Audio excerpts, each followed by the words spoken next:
On y va. Alors, bonsoir à tous. Je m'appelle Jérémy Bérébi.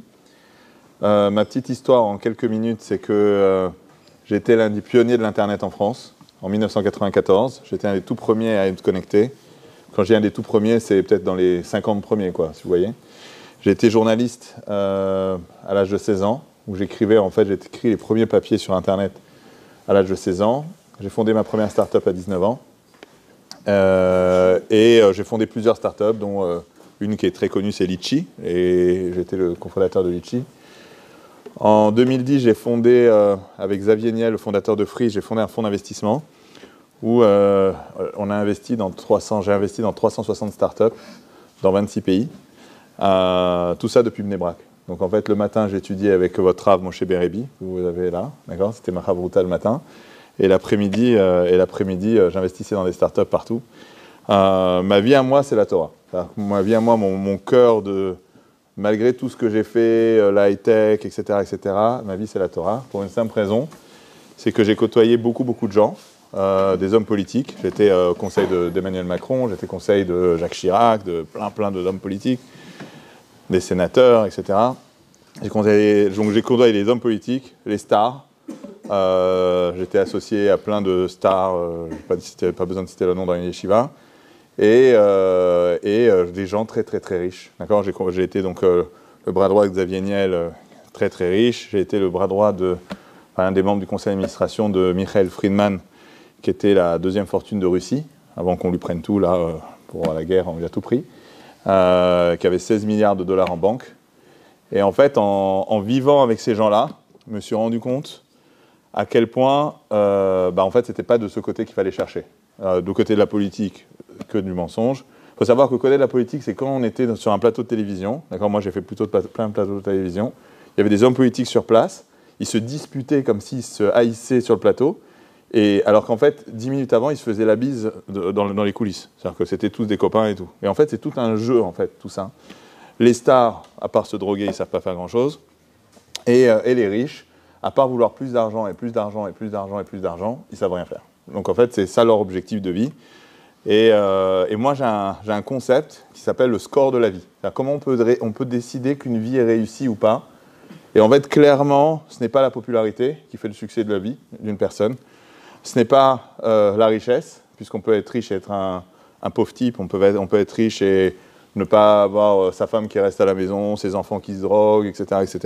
Ça, je l'ai vu de mes yeux. Hein. Ça, on me l'en parle dans les livres, mais ça, Baruch Hashem, Dieu m'a mis à des endroits où j'ai pu tout voir en accéléré. Un ami à moi qui valait 1 milliard, je déjeune avec lui, et à un moment, il sort, et je le vois, on est au resto, et je le vois derrière la vitre, énervé, en train de crier, etc. Je me dis, bon, il a un problème au travail. Non, il était en train de crier son fils qui venait de faire une overdose, ils étaient en train de le transporter à l'hôpital, ce genre de choses. Donc quand vous voyez ça, et que vous habitez à...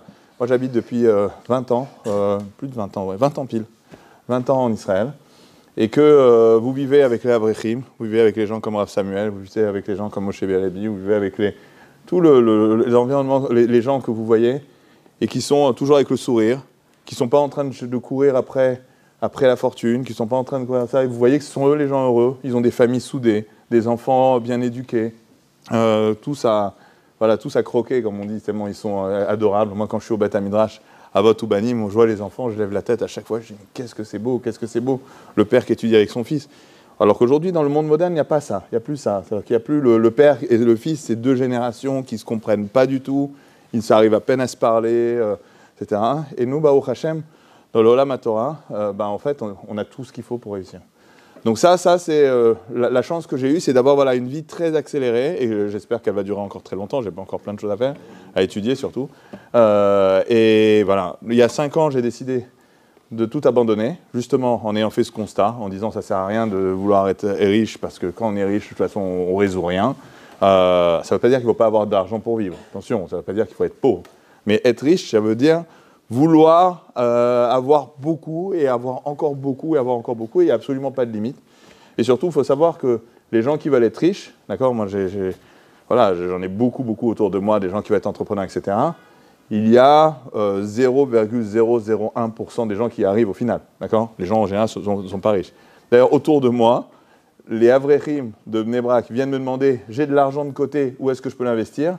Et mes amis qui bossent, et ils sont en train de me dire « Jérémy, je suis à découvert, j'ai des dettes et j'ai des trucs, etc. » C'est complètement fou. C'est-à-dire qu'en fait, on a l'impression qu'en fait, en travaillant et en ayant un objectif de devenir riche, on va devenir riche, alors que non, en fait, on ne devient pas riche. Donc les gens qui ont un objectif d'être riche, il n'y a pas on n'y arrive pas comme ça. On n'y arrive pas comme ça. C'est pas en voulant être riche qu'on est riche. Et d'ailleurs, si vous avez, une fois vous allez dans l'avion et vous voyez la première classe, regardez la tête des mecs qui sont en première classe. Ça a l'air des fois des gens un peu bébêtes, des gens pas spécialement des gens un peu simples, etc. Oui, la fortune, elle n'arrive pas aux gens qui sont les plus intelligents, les gens qui pensent gros, et les gens qui pensent trucs, etc. Non, la fortune, elle arrive quand Hachem décide d'envoyer la fortune chez quelqu'un. C'est vraiment comme une roulette, c'est comme au loto. Certaines personnes nous donnent cette fortune. Donc ça, c'est très très important à votre âge de savoir que ça ne sert à rien de courir après l'argent, parce que l'argent, déjà, ne résout aucun de vos problèmes, d'accord ? Parce qu'à un moment, vous allez voir, quand vous avez de quoi manger tous les jours, votre problème de vie est déjà résolu. Mais surtout, c'est courir après une carotte, quand le lapin il court après une carotte, pour rien, quoi. C'est-à-dire qu'on court et on va dans le précipice, parce qu'il n'y a absolument rien à chercher de ce côté-là. Un jour, j'étais avec une personne, justement avec un des Russes que je conseillais, donc il y avait des milliards en banque, et qui tapait sur la table en disant « We need more cash, we need more cash. On a besoin de plus d'argent, on a besoin de plus d'argent. » Moi, je le regardais, je me dis « Mais c'est pas possible, ils sont complètement fous, ces gens. Complètement fous. » Et vraiment, ils sont fous. Mais après, quand je suis sorti, j'ai dit « Mais en même temps, ils ont quoi d'autre? Ils ont quoi d'autre? Qu'est-ce qui, pour eux, peut les faire réveiller le matin? » Les faire réveiller le matin, c'est d'avoir plus d'argent. Ça sert à rien? C'est pas grave. Pour eux, c'est leur score. C'est le score de la vie. Alors que pour nous, le score, c'est les mitzvot, c'est ce qu'on a étudié. C'est le nombre de dapim qu'on peut répéter. C'est les enfants qu'on peut éduquer. Le fait d'avoir réussi à bien éduquer nos enfants, nos petits-enfants, etc., etc. Et c'est ça, en fait, le score de la vie. Donc ça, c'est quelque chose de très important. Donc j'ai vécu, en fait, l'Internet depuis le début et jusqu'à aujourd'hui, puisque je continue à suivre, même si je suis à l'Yeshiva, depuis 5 ans, je suis à l'Yeshiva à plein temps, pas très loin d'ici, à Netivot Olam. Et Baruch Hashem, c'est le Gan Eden. J'appelle ça pas le Gan Eden, j'appelle ça l'arche de Noé. D'accord? Tevat Noach. On a l'impression, en fait, que le monde entier, derrière, à l'extérieur, il est en train de s'écrouler, et nous, on est Baruch Hashem dans le meilleur endroit du monde.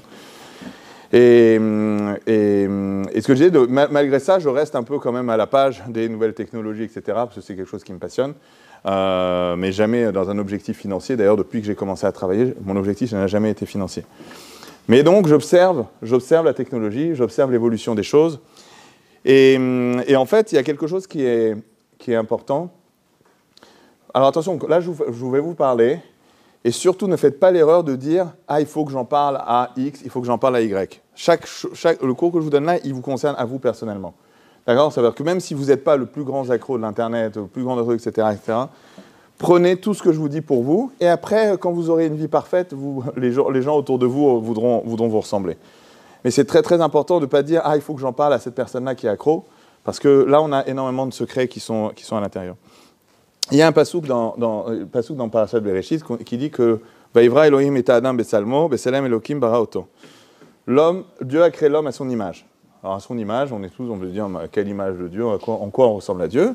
Et beaucoup de Mefarshim disent que c'est le Koach HaBchira, c'est-à-dire que l'homme a la possibilité de faire des choix. D'accord? C'est-à-dire qu'en fait, la particularité qu'a l'homme, à part le fait de parler, d'accord, qui est aussi une particularité de l'homme, les bêtes ne parlent pas, c'est le fait de pouvoir faire des choix. C'est quoi de faire des choix? C'est pas est-ce que je mange une crêpe ou une pizza, d'accord? Parce que ça, même un algorithme, un robot, il pourrait vous dire exactement ce qui est bon pour vous de manger, ce que vous allez aimer. Mais c'est en fait, à n'importe quel moment de votre vie, de faire des choix entre le bien et le mal. Entre qu'est-ce qui va me faire grandir et qu'est-ce qui va me faire aller dans le mauvais sens.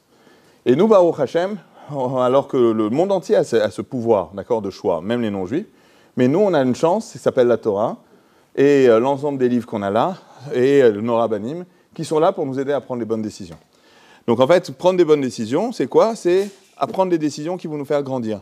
Le métier que je vais choisir, c'est le métier qui va me faire grandir, qui va me permettre de continuer à respecter les mitzvot, d'être honnête, d'avoir une bonne vie de famille, d'avoir le temps pour étudier, etc., etc. Je choisis mon métier en fonction de ça, ça veut dire faire un bon choix. Si je choisis mon métier pour gagner de l'argent, frimer, pour mon cavote, pour m'acheter une super bagnole, pour avoir des super vacances au Bahamas, etc. Ça ne s'appelle pas faire un bon choix. Ça ne s'appelle pas faire un bon choix. Ça ne veut pas dire qu'on ne peut pas prendre de bonnes vacances quand on a truc, mais le but, en fait, du choix a été de, justement, quelque chose qui est très éphémère. Alors qu'en fait, nous, on est là, dans ce monde, on est là pour construire. On est là pour prendre des décisions qui sont là pour nous faire monter, pour nous faire évoluer. Il faut que, à l'âge que vous avez aujourd'hui, il faut que dans 5 ans, vous soyez différent, dans 10 ans, vous soyez différent, dans 15 ans, vous soyez différent, dans 20 ans, vous ayez évolué. D'accord ? Moi, si vous voyez ce que j'étais à 20 ans, je ne ressemble pas du tout à ça. J'ai beaucoup, Baruch Hashem, évolué. Et j'espère que chaque année, je prie, et tous les jours, je prie pour continuer à évoluer. Mais ça, pour faire ça, il faut prendre les bons choix. Quel genre de femme, avec quel genre de femme je vais me marier, dans quelle école je vais mettre mes enfants, etc. etc. Donc, en fait, on a énormément de choix à faire dans notre vie, à n'importe quel moment. Si à un moment, vous avez, Chazvé Shalom, un copain qui part et qui dit « Allez, je vais faire une bêtise », d'accord ? On ne cite pas les bêtises. Et « Allez, viens avec moi, c'est cool, on va aller là-bas, nanana ». Ben là, vous avez le choix de dire « Non, je ne te suis pas » ou « Oui, je te suis », d'accord ? Ou alors, si au contraire, un copain vient dire « Viens, on va aller étudier, on va faire une nuit complète, une nuit blanche pour aller étudier toute la nuit », ben là, en fait, au Hachem, vous avez la chance de pouvoir le suivre.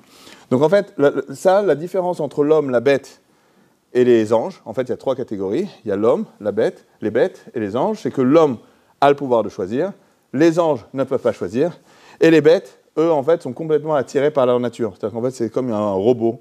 On pourrait remplacer une vache par un système complètement automatisé parce qu'elles ne prennent pas de choix à un moment en disant « Tiens, si je ne mange pas, je vais être un peu gros, ça ne va pas être bon pour ma santé » ou des trucs comme ça. Ça, elles ne font pas ça. Et donc, l'homme, c'est le pouvoir du choix. Donc, le Yetzer Hara, comment est-ce qu'il fait pour nous empêcher de grandir ? Alors, il utilise plein de méthodes. D'accord ? Puisque, donc, comme j'ai expliqué, l'objectif, c'est de grandir. L'objectif, c'est d'avoir ce que j'ai appelé le score de vie. C'est-à-dire, à un moment, on se dit, attends, là, je suis meilleur, je suis encore meilleur. Et à la fin de sa vie, de dire, waouh, j'ai fait une super vie. D'accord ? Et le Yetzer Hara, comment il nous empêche de grandir ? Il fait en sorte à ce que l'on fasse de mauvais choix.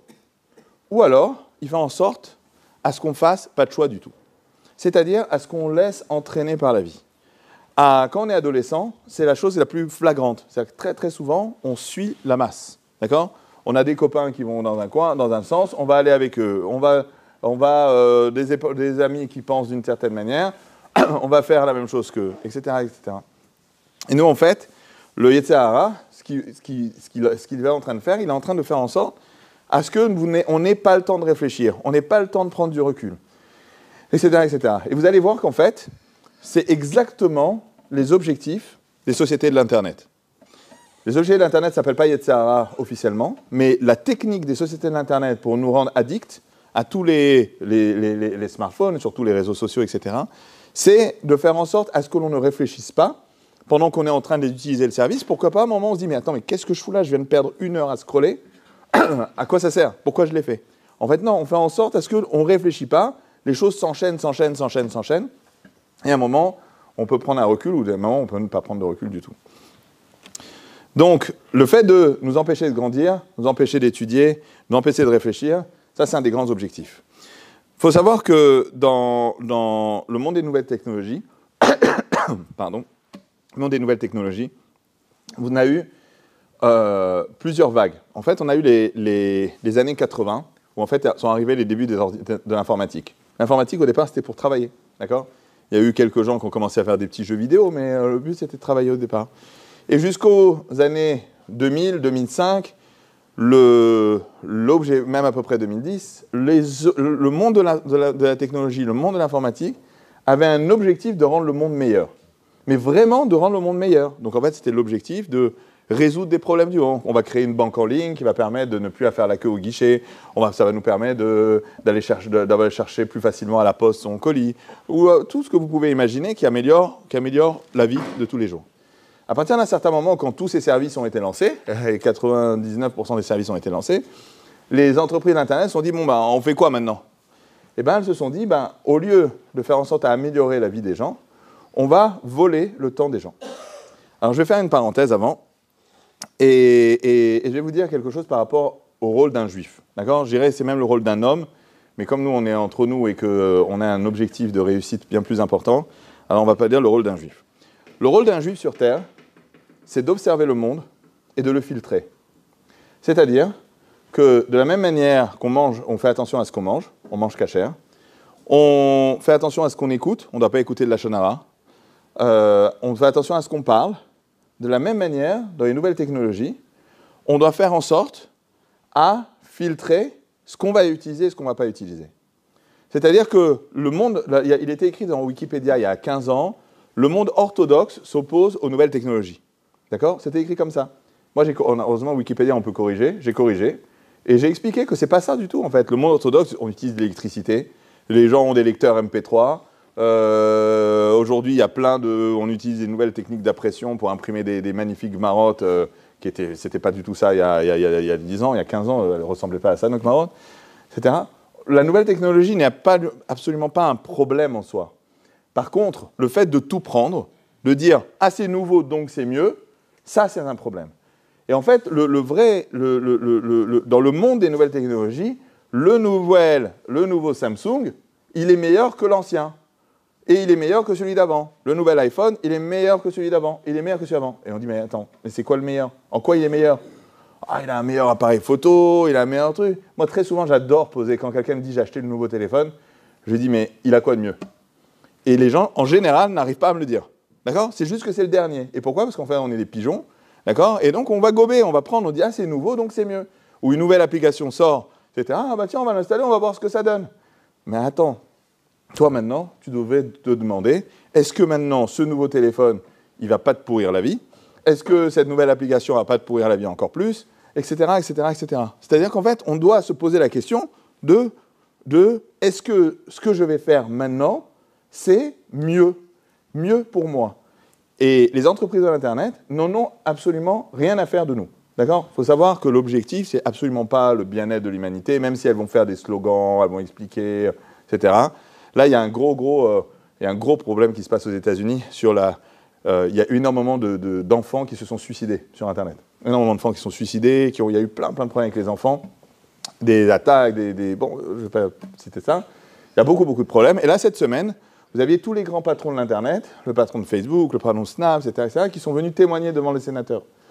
Et on voit, ils ont sorti des documents des années 2020, 2021, etc., où on dit au patron de Facebook, on dit attention, on est en train de pourrir la vie des jeunes, et Mark Zuckerberg, il est en train de dire je m'en fous. Il dit non, mais ça ne m'intéresse pas, ce que tu me dis, ça ne m'intéresse pas, je ne veux pas mettre de protection, je ne veux pas les protéger, etc. Maintenant, il était devant tout le monde, il dit je vous prie d'excuser les parents des enfants qui ont été victimes de suicide, des victimes de ci, victimes de ça, etc. Mais ça veut dire que ces gens-là n'en ont absolument rien à faire. La seule chose qui compte, c'est leur chiffre d'affaires. La seule chose qui saute, c'est leur revenu. On a aujourd'hui sur Facebook, où il y avait à peu près 3,8 milliards de personnes par mois. D'accord? 3,8 milliards. Imaginez, les États-Unis, c'est 450 millions de personnes. 3,8 milliards, c'est-à-dire que vous avez une grosse partie du monde qui sont entraînés là-dedans. Donc si quelqu'un, maintenant, le patron de ça, ne met pas de frein, ne met pas de protection pour protéger nos enfants, protéger n'importe qui, etc., bah, c'est à nous de les mettre. On ne peut pas faire confiance ni aux États qui mettent 20 ans avant de se réveiller, etc., etc. C'est à nous de les mettre. Et donc, comme je l'ai expliqué, quand il y a une nouvelle technologie, on doit filtrer et on doit faire attention, est-ce que oui ou non, il y a un intérêt à ce que j'utilise? Alors, quels sont les différents problèmes qu'il y a justement dans les nouvelles technologies? Le premier problème, c'est d'être toujours joignable. Être toujours joignable, être toujours en contact. D'accord? Vous êtes bien placé pour vous rendre compte que quand on est plongé dans sa Gemara, quand on est plongé dans un sujet, on n'arrive pas à se concentrer tout de suite. D'accord? Ou alors vous êtes des génies si vous y arrivez. On n'arrive pas à se concentrer tout de suite. On n'arrive pas à se plonger dans un sujet de la même manière. Il faut à peu près 10 minutes pour se concentrer sur un sujet. Et encore, je ne parle pas de Gemara, un sujet le plus bête qui soit, il faut à peu près 10 minutes. Aujourd'hui, quelqu'un prend un téléphone entre 110 et 150 fois par jour dans la main. D'accord? Quelqu'un qui a un smartphone, il le prend sur 110, 150 fois par jour. C'est-à-dire à peu près toutes les 5 minutes. C'est-à-dire que toutes les 5 minutes, la concentration qui était en train de se préparer est interrompue.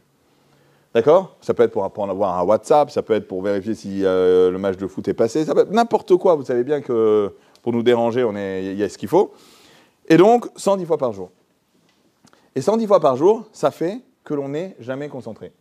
Si on prend le métier des plus grands du peuple juif, le métier commun à Abraham, Yitzhak et Jacob, le métier commun à Moshe Rabbeinu, David Ameller, Rabbi Akiva, c'était quoi leur métier? Ils étaient bergers. Alors, c'est quoi être berger? D'accord? Berger, c'est amener les moutons au pâturage et les regarder toute la journée. Il n'y a rien à faire. C'est très barbant. Mais c'est en fait cette situation-là qui a créé des grands hommes. Parce qu'ils ont pu réfléchir, ils ont pu se construire une philosophie, etc., etc. S'ils étaient en plein milieu du marché, à avoir en permanence des trucs qui passent dans tous les sens, etc., ça n'aurait pas été possible de faire les réflexions que ces gens-là ont eues. C'est le fait justement d'être en mode non interrompu pendant leur vie. Et donc comme j'ai expliqué, entre 110 et 150 fois par jour, on prend le téléphone dans la main, mais si on voyait notre voisin qui allait consulter sa boîte aux lettres 110 à 150 fois par jour, évidemment, on appelle à la police. D'accord? Et nous, aujourd'hui, on ne se demande pas pourquoi est-ce qu'on prend autant. On ne se demande pas, on dit « Ah non, mais attends, je regarde, hop, je vois, il y a peut-être un message, peut-être quelque chose, etc. etc. » Donc, comme j'ai expliqué, on n'est jamais concentré. Et il y a quelque chose qui est très, très important, c'est que le cerveau a besoin de pause. Les gens pensent que quand on ne fait rien, on ne fait rien. Et moi, j'ai expliqué une expérience qui m'est arrivée et qui a été confirmée par toutes les études que j'ai trouvées, etc. Il y avait, avec ma chavruta, le matin, on étudiait une Gemara, et on lisait un Tosfot, on lisait un Rishon, ou n'importe quoi. Là, on lisait, on était là, on essayait de le comprendre, on n'arrivait pas bien à comprendre, ou la question, ou la réponse, ou n'importe quoi, ou il y a un truc qui n'allait pas. On n'arrivait pas. À 1h, on ferme la Gemara, on revenait à 4h, on ouvre la Gemara, on le lit, on a tout compris. Alors on dit, bon, c'est un ange qui est venu nous mettre ça dans la tête, ou je sais pas quoi. On n'a pas compris. Donc ça nous arrive 1 fois, 2 fois, 3 fois. Je fais, waouh! Mais attends, c'est pas qu'on était en train de réfléchir entre 1h et 4h. Moi, je vais déjeuner avec mes enfants, il y a des trucs, je vais me reposer un petit peu, etc. C'est pas que j'ai été plongé en tant que truc. En plus, des Tosfot ou des Rishonim, c'est devant le texte qu'on arrive vraiment a priori à se concentrer dessus. Et donc ça nous arrive 1 fois, 2 fois, 3 fois, et là je me dis, il se passe quelque chose. Et donc j'ai été chercher, et ce qui est sorti, et c'est comme ça, maintenant c'est quelque chose les neurologues sont tous convaincus, c'est que quand le cerveau ne fait rien, il est en train de résoudre nos problèmes. C'est-à-dire, à partir d'un moment, si vous êtes maintenant sur la terrasse, là je crois qu'il y a une terrasse, c'est ça, il y a une terrasse, vous êtes sur la terrasse, vous ne faites rien, vous regardez le ciel, d'accord? Vous prenez une pause, vous n'avez pas votre téléphone, vous n'êtes pas en train d'écouter de la musique, vous n'êtes pas même en train de dire quelque chose. À un moment, vous êtes là, vous vous détendez, à ce moment-là, vous allez avoir des idées, des choses qui vont arriver, des problèmes qui vont être résolus. D'ailleurs, on le voit malheureusement, on est en train de faire la Hamida, d'accord? On fait la Tfila, on est en train de faire le Shemona Esrei, et paf, on se rappelle qu'on n'a pas appelé sa grand-mère, on se rappelle que la liste des courses n'a pas été faite, etc. Ça arrive à tout le monde, je vois des sourires. Voilà, ça arrive à tout le monde. On a plein de choses qui arrivent. Pourquoi? Parce que comme on est en train de faire quelque chose de répétitif, le cerveau n'est pas très utilisé, malheureusement, parce normalement, il faudrait un peu plus utiliser, mais le cerveau n'est pas très utilisé, donc à ce moment-là, paf, les idées arrivent, et on a des idées, on se rappelle de la liste des courses. Moi, je vous dis, il y a peut-être 1/4 des invités au mariage de ma fille, là, le dernier, je les ai trouvés pendant la Hamida, quoi. C'est la honte. Ah tiens, j'ai oublié d'inviter telle personne, telle. Alors que pourtant, je me concentre, et je suis à fond, et je dis mot par mot, et je dis dans le sidour comme ça. Paf, non, tac, ça arrive, tac, tac, tac, comme des pop-corn. Et ça, donc, c'est très, très important. Les gens qui font la queue au supermarché, les gens qui sont dans l'ascenseur, en général, ils sortent leur téléphone et ils font comme ça. Tac, tac, tac, tac, tac, tac, tac, tac, tac, tac, hop, ils remettent dans la poche. Il ne s'est rien passé, ils n'ont rien fait. Si on leur dit qu'est-ce que tu as fait maintenant, pas grand-chose. Mais ils ont perdu, en fait, l'occasion, justement, de réfléchir. L'occasion de prendre du recul. Alors, nous, Baruch Hashem, on a Shabbat, mais ça ne suffit pas. C'est qu'en fait, toute la semaine, c'est si on n'a pas, justement, ce genre de téléphone, on n'a pas de téléphone qui a de notification, etc., etc., à ce moment-là, on peut, en fait, justement, prendre du recul, réfléchir et résoudre des problèmes bien plus importants qu'on peut imaginer. Donc, en fait, le fait de ne jamais être concentré, de ne pas avoir cette fameuse Menuchat Nefesh, fait qu'on n'arrive pas à prendre les bonnes décisions dont on parle. C'est-à-dire qu'en fait, on n'arrive pas à prendre du recul sur sa vie, on est toujours un peu stressé, va arriver la fin de l'année, la yeshiva, et vous allez à un moment vous demander « Ah oui, mais bon, enfin, au final, je fais quoi l'année prochaine ?» etc. Vous allez avoir un peu de stress. Alors que si maintenant, vous avez la tête libre, vous avez le temps d'y penser, etc., vous pouvez faire les choses beaucoup mieux. Comme j'ai expliqué, les sociétés de l'Internet sont des voleurs de temps. Voleurs de temps, c'est l'objectif. C'est-à-dire, il faut savoir qu'en marketing, quand un produit est gratuit, c'est que ce qu'on vend, c'est vous. D'accord? Donc si on vous donne quelque chose, on vous dit on vous donne, mais en fait, c'est ce qu'on est en train de vous vendre vous-même. Et c'est exactement ce que font les sociétés de l'Internet. C'est-à-dire qu'en fait, donc, évidemment, le principe, c'est de vous faire en sorte de rester le plus longtemps sur les services. Et si je reste longtemps sur le service, on me vend de la publicité ciblée, et donc je vais voir la publicité, on dit à nos annonceurs, regarde, là, j'ai un nigo, là, il voit, il est sur Netflix, il est sur ci, il est sur ça, il regarde je sais exactement ce qu'il voit chez voilà, tu peux le cibler, tu peux y aller, vas-y, fais à volonté. Et donc, en fait, tout l'objectif des sociétés de l'Internet, c'est combien de temps je fais passer à mes utilisateurs sur Internet. Là, Facebook a annoncé ses résultats il y a quelques jours. Je crois qu'ils ont réussi encore, le dernier trimestre, à augmenter de 8% le temps passé. Ce qui est gigantesque, d'accord? Pour des milliards de personnes, 8%, c'est des bénéfices qui sont gigantesques pour eux. Et nous, voilà, et les gens, au contraire, au lieu de dire « Attends, je vais essayer de lever un peu le pied, etc. », ben, ils n'y arrivent pas. Et ça, on va expliquer pourquoi. Il y avait, au début à la sortie de l'iPhone, il y avait avant l'iPhone, en fait, un appareil qui s'appelait le BlackBerry, qui était vous connaissez le BlackBerry, vous vous rappelez? Bon. Voilà, il y avait le BlackBerry où les gens tapaient des messages, etc. Bon, c'était déjà très addictif, les gens ne s'arrêtaient pas à s'envoyer des messages. Mais quand l'iPhone est sorti, pour voir ses mails, en fait, il fallait rentrer dans le mail, recharger et voir que les mails apparaissaient. C'est-à-dire qu'il n'y avait pas d'alerte, il n'y avait pas de notification. À partir d'un certain moment, donc en fait, les gens demandaient à Apple, allez, il faut les notifications, il faut les notifications, il faut les notifications.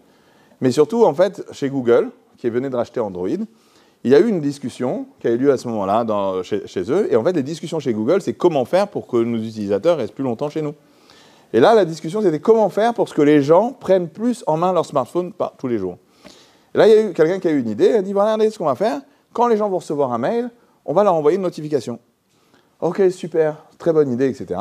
Et là, quelqu'un a dit, mais attends, tout le monde ne reçoit pas des mails. Il y a des gens qui vont recevoir quoi? 3 mails, 5 mails, 10 mails par jour. Ça ne nous suffit pas, ça. On ne veut pas ça. Nous, on veut que ça cravache. Et donc, il y a eu quelqu'un qui a dit, regardez, on va permettre à n'importe quel développeur d'application d'envoyer des notifications. Donc, l'objectif des notifications qui ont été données aux développeurs, ce n'est pas du tout on va vous aider à améliorer la vie des développeurs aussi, etc. C'est en fait, faisons en sorte à déranger au maximum l'utilisateur pour qu'il ait le plus d'occasion de prendre dans la main son téléphone. Donc ça, c'est une des premières choses. Je vais un peu accélérer. Le sujet on va parler d'A/B testing. L'A/B testing, vous savez ce que c'est? Elle va trop vite. Ah bon? Ah bon, d'accord, ok. Il est tôt là quand même. Ça va. A/B testing, il y a le sujet de l'A/B testing. Dans l'informatique, on a des systèmes qui nous permettent en fait d'améliorer les performances de n'importe quel service, d'un site marchand, d'un jeu vidéo, d'un réseau social. Qu'est-ce qu'on fait? C'est qu'en fait, on a une page, d'accord? Donc la page de Facebook telle qu'elle était hier. Et en fait, on va aujourd'hui montrer à une partie des utilisateurs, on va leur montrer un petit changement.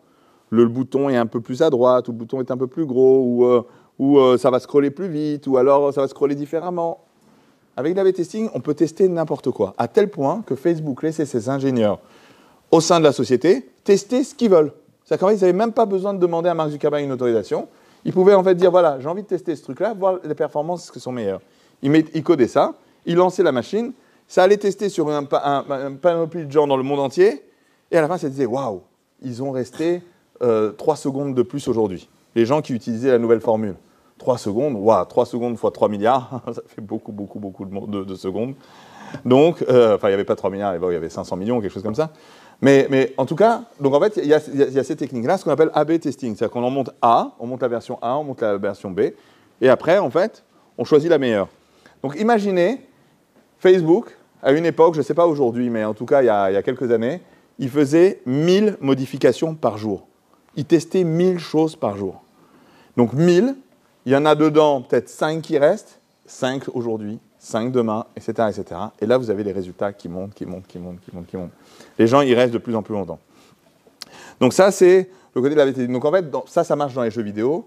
Dans les jeux vidéo, c'est quoi là, le risque en fait dans les jeux? C'est qu'en fait, le jeu, par exemple, soit trop difficile. Donc en fait, on teste, on voit si les gens abandonnent le jeu quand ils commencent à perdre. Ou alors, donc dans ce cas-là, il y a un système dans le jeu, des fois c'est automatisé, des fois c'est programmé à la main. On va rendre le jeu un peu moins difficile, comme ça les gens l'abandonnent moins, etc., etc. Le sujet du feed, du scroll, ok?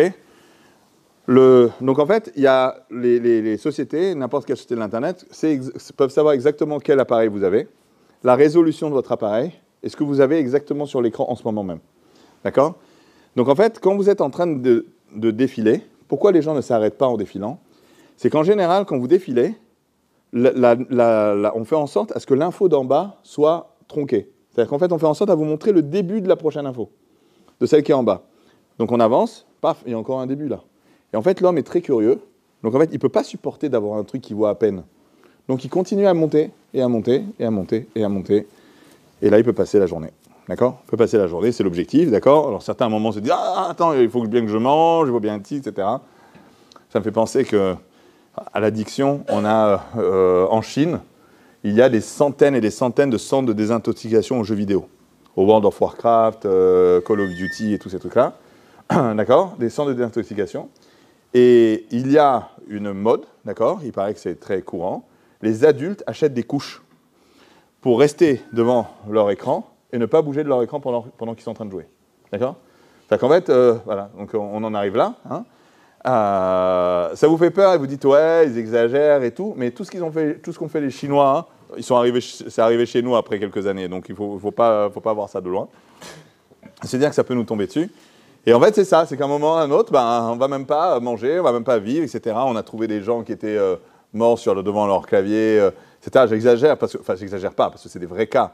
C'est pas tout le monde, ça n'arrive pas à tout le monde comme ça, etc. Mais c'est pour dire à quoi on peut arriver, parce que c'est justement extrêmement addictif. Le sujet addictif, c'est un métier, c'est-à-dire que les écoles de game designer, les écoles de marketing en ligne, etc., elles apprennent à faire comment est-ce qu'on fait pour faire en sorte que les gens utilisent de plus en plus nos systèmes. Il y a dans les universités américaines des laboratoires de persuasion technologique. C'est quoi les laboratoires de persuasion technologique? C'est en fait des laboratoires où vous avez des souris, des chats, des gens. Et en fait, on fait des expériences sur eux pour aller chercher les défauts du cerveau humain. Et les défauts du cerveau humain, quand on les découvre, ben en fait, on fait en sorte à les utiliser dans les entreprises de l'Internet. D'accord? Donc à Stanford, d'où sortent quasiment toutes les grosses boîtes de l'Internet, là-bas, vous avez un énorme laboratoire. Vous avez un laboratoire à Cornwall, pareil, etc., etc. Et dans ces laboratoires-là, en fait, on arrive à détecter des choses. Je vous prends un exemple, qui est l'exemple du bol de soupe. En fait, ils ont invité autour d'une table plein de personnes, en leur disant, voilà, vous allez manger une soupe. Et donc, les gens commencent à manger leur soupe. Donc, il faut savoir que le bol était rempli, et qu'ils allaient de toute façon pas finir le bol, d'accord? Et on les a fait manger, et on leur a dit, ok, c'est fini. Bon, les gens vont dire, ils sont fous, c'est scientifique et tout. Et ce qu'ils ne savaient pas, c'est qu'un bol sur deux était connecté avec un tuyau en dessous, et pendant qu'ils mangeaient, on était en train de recharger leur bol, d'accord? Recharger leur bol, donc ils mangeaient, hop, ça rechargeait, etc. Et en fait, les gens qui avaient un bol qui se rechargeait, ont mangé presque 2 fois, 180%, de plus, enfin 180% de ce qu'ont mangé ceux qui n'avaient pas le bol qui se remplissait. C'est quoi en fait ce qui se passe? C'est qu'en fait, quand en fait, le cerveau n'est en train de manger, il n'est pas en train de réfléchir, il est en train de dire voilà la quantité que je veux manger. Et bien à ce moment-là, en fait, il suffit qu'on en resserve, et bien le cerveau va pas se dire attention, mais j'ai plus faim au final. D'accord? C'est pour ça que le Rambam dit qu'il faut manger à 4/5e, enfin je crois qu'il y a deux versions, je crois dans le Rambam, 4/5e ou 2/3 de notre faim, d'accord? C'est-à-dire qu'il ne faut jamais manger jusqu'à qu'on n'ait plus faim. Parce qu'en fait, très souvent, on a déjà plus faim, c'est juste que l'information n'est pas montée au cerveau qu'on n'a plus faim. Donc là, la même chose, c'est qu'en fait, quand on utilise des choses, on n'a pas un moment le cerveau qui va réagir et qui va nous dire stop. Donc ça, pareil, c'est ce qui a fait le feed infini, d'accord? Il faut savoir qu'au tout début de Facebook, ce n'était pas infini, le feed. On voyait ce que faisaient nos amis, les amis de nos amis, c'était terminé. À un moment, il y avait stop. Et c'est arrivé ça arrivait très très vite, mais ça arrivait très vite que voilà, ça soit infini. De la même manière sur YouTube, quelqu'un qui voit une vidéo sur YouTube, 5 secondes après, on lui met une autre vidéo. D'accord? 5, 4, 3, 2, 1, paf, il y a une autre vidéo. Non mais je t'ai rien demandé. Je suis venu faire un exercice de maths, je suis venu faire un truc, je suis venu faire ci, je suis venu faire ça, voir une certaine vidéo. Pourquoi tu m'envoies une autre vidéo? En fait, on ne te pose pas la question, parce qu'on sait très bien que si on met moins de 5 secondes avant de t'envoyer une nouvelle vidéo, et cette vidéo, on est certain qu'elle va te plaire, parce qu'on a plein d'algorithmes où on sait exactement ce qui va te plaire. Ce qui va te plaire, ça ne veut pas dire ce qui va te rendre meilleur ou qui va te rendre plus intelligent. C'est ce qui va t'attirer, ce qui va te scotcher. Alors à ce moment-là, bah, tu vas rester, tu vas avoir une autre, et une autre, et une autre, et une autre, et une autre. Par rapport à ça, en fait, les algorithmes de recommandation, justement, on va en parler. Bon, il y a aussi les médias, je parlais des médias aussi qui créent des faux événements. Quand on lit la presse, et là, en plus, aujourd'hui, là, il y a la guerre, etc., on a l'impression qu'il se passe toujours quelque chose. Toujours quelque chose. Alors qu'en fait, tout ça, ce sont des algorithmes qui vont publier des informations, alors que, par exemple, vous pouvez avoir un site qui écrit toutes les informations le matin, mais en fait, elle les publie à des heures, genre toutes les 20 minutes, pour que la personne qui revienne sur le site, elle a toujours l'impression qu'il s'est passé quelque chose. Et donc, je reviens, et pareil, je vois de la pub, et etc., etc. Les algorithmes de recommandation ont Comment ça fonctionne? On va prendre, par exemple, en Israël, vous avez les pro-Netanyahou et les anti-Netanyahou. D'accord? C'est très flagrant, ce clivage, d'accord? Moi, j'ai toujours pas compris. Je vis là depuis 20 ans, j'ai toujours pas compris ce qu'il lui reproche. Mais, OK, là, maintenant, vous allez comprendre pourquoi on lui reproche quelque chose. Donc, vous avez les pro-Netanyahou et les anti-Netanyahou. Et donc, les pro-Netanyahou, s'ils voient une vidéo anti-Netanyahou, ils s'arrêtent au milieu. Ça les énerve. Ça les énerve. Donc, ils ne vont pas voir une vidéo anti-Netanyahou. L'algorithme ne va pas leur montrer de vidéo anti-Netanyahou. De la même manière, les anti-Netanyahou, si on leur montre une vidéo qui dit Netanyahou, il est super fort, à ce moment-là, ils vont fermer la vidéo en disant « Oh, je ne supporte pas, je ne peux pas me le voir. » D'accord? Donc, au final, vous avez donc deux mondes, et des fois, c'est dans le même couple, dans la même famille, vous avez deux mondes qui voient deux personnes qui vont voir deux choses complètement différentes. On sait que vous êtes pro-Netanyahou, on le sait parce que par rapport à ce que vous avez arrêté, les choses que vous voyez, etc. On va continuer à vous montrer du pro-Netanyahou tout le temps. Et donc, vous allez avoir votre idée claire. Et de l'autre côté, vous avez les anti-Netanyahou qui vont rester dans leur truc et qui vont voir que de l'anti-Netanyahou du matin au soir. Et on arrive à la situation qui a eu l'année dernière, j'espère que ça ne reviendra pas, mais chez Miazor, où vous avez le pays qui s'entre-déchire. D'accord? Qui vont s'entre-déchirer sur quoi? Sur je l'aime pas lui, et je l'aime pas lui, et je l'aime pas lui. Tout ça parce que tout simplement, les gens n'arrivent plus à se parler parce qu'ils sont sur le réseau social, ils ne voient pas la même chose. Ils ne voient pas la même chose. Moi, à un moment, j'ai parlé avec des amis, et j'ai dit, regarde, c'était juste après la guerre, là, après le début de la guerre, là, la dernière, et je parlais avec des amis de Tel Aviv, etc., qui sont très, voilà, gauchistes, etc. Bon, je les appelle encore des amis, même j'ai un peu de mal, mais je parlais avec eux, et je leur disais, regarde comment le peuple est de plus en plus uni, et voilà, les gens vont maintenant, il y a la hardoute entre nous, etc. Et lui me dit, mais pas du tout, tu vois pas ce qui se passe sur les réseaux sociaux, on se déchire, on se hait, on se truc, c'est la catastrophe. Alors que nous, on vit dans notre monde, on a l'impression que tout est en train de s'arranger, mais en fait, eux, ils vivent dans une bulle, et ils voient des choses qui sont complètement d'un autre côté, parce qu'ils aiment ça, et c'est ce qu'ils cherchent. Donc, on n'est pas là en train de faire politique, etc., mais juste pour vous dire qu'en fait, vous n'avez pas, quand on est en fait sur Internet, on n'est pas en train de nous montrer l'étendue des données, l'étendue des informations. On nous montre un bout, et on nous reste dans ce bout-là. Par exemple, vous avez les gens qui sont les conspirationnistes. Vous avez déjà entendu parler des conspirationnistes? Conspirationnistes, ils pensent que le 9 septembre, c'est les Juifs qui ont... 9 septembre, les World Trade Center, c'est les Juifs qui ont envoyé l'avion. Ils pensent que la Terre est plate. Ils pensent que le vaccin du corona, on nous a tous injecté une puce 5G, etc., etc. Vous rigolez, mais on parle de beaucoup de gens, d'accord? C'est qu'en fait, ils gobent tous les trucs les plus bizarres. Qu'il y a des extraterrestres sur Terre, etc., etc. Bon, ça, il y a Marc Loquette, a priori. Et donc, il gobe tout ça. Donc, quand même, un conspirationniste, on va le laisser là-dedans et on va continuer à lui sortir toutes les conspirations qu'il y a sur Terre. Paf, on le remet, etc. Alors, on a l'avantage, nous, on est au Beth Midrash, et on voit comment fonctionne une Gemara. Les Havdil, vraiment les Havdil. Une Gemara, vous avez quoi? Vous allez avoir une Souga, et vous allez toujours, ou quasiment toujours, avoir une marloquette. Abaye Verava, ok? Vous allez avoir une marloquette. Un, il va dire c'est permis, l'autre, il va dire c'est pas permis. D'accord? On vous montre les deux. Et l'objectif de celui qui étudie, c'est pas de dire lui il a raison ou lui il a raison. Celui qui dit ça, je crois qu'il se fait virer, non? Je sais pas comment ça marche. Voilà. Je sais pas comment ça marche ici. En tout cas, chez nous, à Netzivodol, on se fait brûler vif sur place. Mais où il a raison, il n'a pas raison. On est là pour comprendre celui qui dit permis, et on est là pour comprendre celui qui dit interdit. On est là pour comprendre des opposés, des gens qui, au final, ont une conclusion opposée. Et on est là pour les comprendre tous les deux. Et en fait, ça nous élargit l'esprit. Ça s'appelle élargir l'esprit. Je vois tout le champ. Celui qui permet pas. D'accord? Et ça, c'est quelque chose qui ne peut pas arriver sur Internet.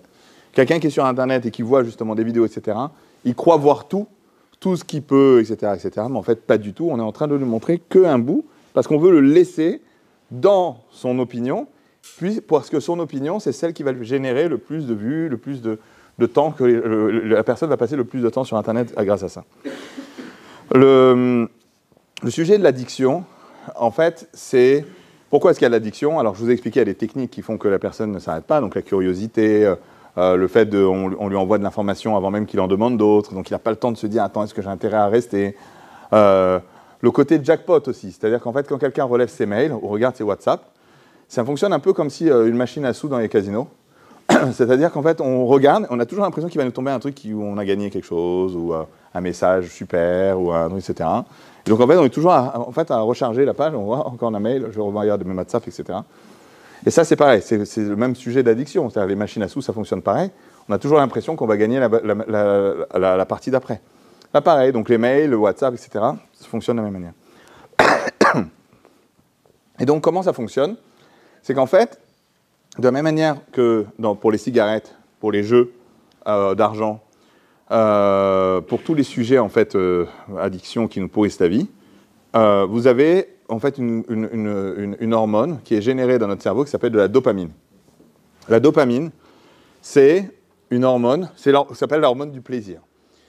Et moi, en fait, je ne sais pas, j'ai un peu envie d'appeler ça l'Yetzirah, parce que c'est une hormone du plaisir qui nous permet de faire un plaisir maintenant, mais en général, et ce n'est pas en général, dans tous les cas ça marche comme ça, pour l'avenir, c'est catastrophique. D'accord? Quelqu'un qui boit de l'alcool et qui reboit de l'alcool, etc., il sait très bien qu'il est en train de se faire un kiff maintenant, mais demain matin, il va avoir un mal de crâne, il va se dire « mais qu'est-ce que j'ai fait ?» Quelqu'un qui fume, après, bon, lui, il va attendre un peu plus longtemps, mais il va s'en rendre compte plus tard, etc., etc. Donc en fait, cette dopamine-là, elle est aussi générée sur les réseaux sociaux. C'est-à-dire que le vice-président de Facebook, enfin le cofondateur de Facebook, Shane Parker, a dit « on a créé une machine qui est un générateur de dopamine en puissance ». C'est-à-dire qu'en fait, on génère de la dopamine. C'est à quel moment la dopamine est générée dans les réseaux sociaux? Quand quelqu'un poste quelque chose, on le like, il a un sentiment de satisfaction, ah, ça, on le like. Quand on envoie un WhatsApp et on voit que le message a été lu, on a de la satisfaction comme ça, etc., etc. En fait, il y a plein de choses quand les gens se font retweeter, reforwarder, etc. Tout ça, ça génère de la dopamine. Ce qui fait que, voilà, ça génère une hormone, et cette hormone-là, c'est quelque chose qui rend addict. C'est-à-dire qu'en fait, c'est comme une maladie. C'est-à-dire quelqu'un qui devient accro, ben, enfin, il n'arrive pas à s'arrêter. Et vous voyez bien qu'aujourd'hui, vous enlevez un adolescent, vous enlevez son smartphone, avec son Facebook, etc. Même s'il a le bac la semaine prochaine et qu'il sait qu'il doit travailler comme un malade, il va être pas bien. Pourquoi il va être pas bien? Parce que justement, cette dopamine-là, elle va voir, c'est comme la cigarette, j'ai besoin en fait d'avoir quelque chose qui va me générer cette dopamine qui me manque. Tous ces sujets-là, en fait, le fait qu'il y ait énormément d'informations qui nous soient envoyées, énormément de choses qui arrivent, etc., etc., les gens ne se rendent pas compte que le cerveau et le monde n'a pas fonctionné avec autant d'informations depuis le début de l'humanité. C'est-à-dire qu'en fait, les gens avaient une radio avec une chaîne, même la télévision, les gens avaient 15 chaînes, mais ils pouvaient en voir qu'une seule à la fois. Et quand ils voyaient une chaîne, bah, ils voyaient un film à la suite, ou ils voyaient une information, et il n'y avait pas énormément d'informations qui passaient comme on le voit aujourd'hui. Là, en l'espace d'une minute, on peut voir 50 infos différentes. Et en fait, ce que les gens ne se rendent pas compte, c'est que les hôpitaux sont remplis de gens qui font des burn-out. Vous avez déjà entendu parler des burn-out? Alors, burn-out, je peux vous dire, moi j'ai des amis qui en ont eu, ça. C'est un moment où le cerveau, en fait, détraque. C'est-à-dire qu'en fait, la personne bosse énormément. Moi, j'avais un ami qui était un ancien patron de Microsoft en France. Et j'étais en contact avec lui. Il était aussi investisseur au moment où je l'étais. Et j'étais en contact avec lui, etc. Il répondait toujours du tac au tac, à n'importe quelle heure, n'importe quel truc, il répondait. Et un jour, je lui envoie un message, ça répond pas. Je dis c'est bizarre, c'est pas son genre. Je lui envoie un message à son collègue, on me dit il a des problèmes de santé, je lui dirai de te rappeler. 6 mois plus tard, il est revenu. Il me dit je viens de ressortir de l'hôpital. Ça fait 6 mois, j'ai fait un burn-out. En gros, son cerveau a claqué. Il était en dépression totale. Sa famille, il ne pouvait plus parler à sa famille, plus parler à ses enfants. Catastrophe, etc. Et ça, en fait, ce genre de situation-là, ça arrive très, très, très souvent. Et il n'y a pas de publicité sur ça, parce que voilà, les hôpitaux ne sont pas en train de faire la publicité et regarder le nombre de patients qu'on a de burn-out. D'accord? Personne n'a intérêt à ce que ça soit publié. Mais en fait, cette explosion-là, parce que justement, on a trop d'informations, tac, tac, tac, on a le truc, le réseau social, le WhatsApp, le ci, le ça, les SMS, le ça, blablabla, les coups de fil au milieu, et ça, et j'en ai l'impression qu'on a l'impression d'être très occupé, et de faire plein de business, et de faire plein de choses, et à la fin, on finit le reste de la journée. T'as fait quoi aujourd'hui? Rien. Voilà. En général, c'est comme ça. Et pourtant, on a plein d'infos. Donc ça, voilà, ça c'est quelque chose. Il faut se dire que le cerveau aussi, bah, il ne tient pas. D'accord? C'est pas fait pour.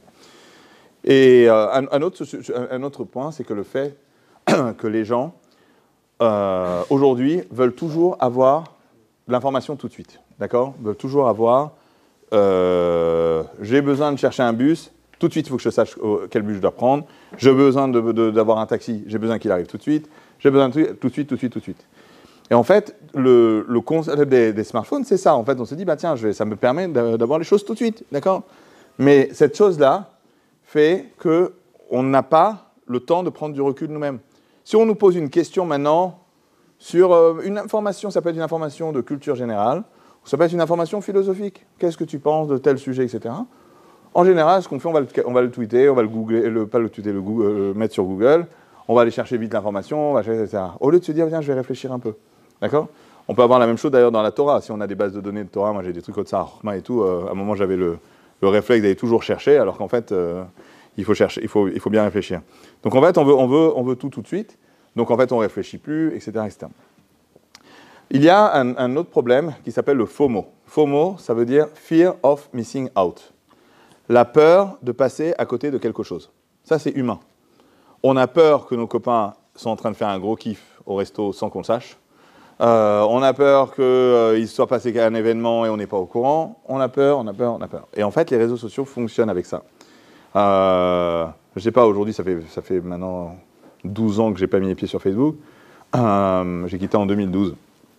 Et à l'époque, ce qui se passait, c'est quand quelqu'un nous mettait sur une photo, disait qu'on était sur une photo, on recevait un message en disant « Quelqu'un vous a tagué sur la photo ». C'est toujours comme ça. Voilà, vous a tagué sur la photo.